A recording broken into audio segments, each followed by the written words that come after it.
I've waited my turn here. I've followed protocol in the New York City Council and haven't spoken out because I respect this chamber. I have to tell you, I'm still shaken to my core. I'm upset. I'm angry. But I'll tell you honestly, I'm actually somewhat pleased at what we saw here today.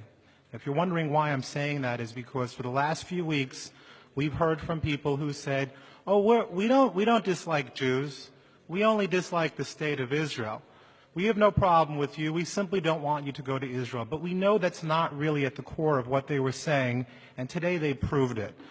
While we were discussing a resolution regarding the murder of 1.1 million human beings, I will point out that 90% of whom were Jewish, but the other 10% were political dissidents, they were Jehovah's Witnesses, they were gays. Those were the people who were being killed together in Auschwitz-Birkenau. While we were discussing that, they had the nerve, the chutzpah, the temerity to unfurl a Palestinian flag and to yell at us while we were discussing that.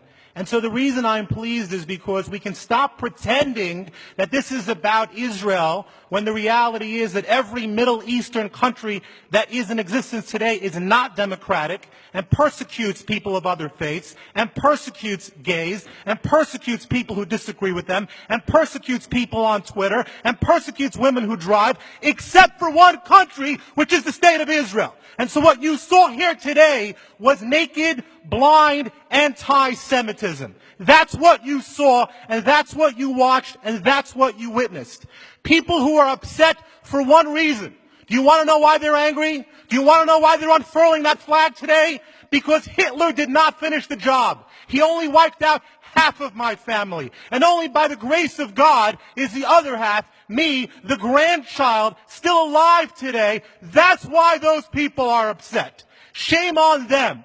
Shame on them for hating Jews. Shame on them for hating people. Shame on them for disrespecting the most diverse, democratically elected body in the United States of America. And that's why we go to Israel. We go to Israel to make a message that is clear, that we will not be cowered by this fear and by this hatred that we have, where these are people who would celebrate the death of Jews rather than mourn the death of innocents. I am embarrassed at what happened here today, but I am pleased that we finally see what this is all about.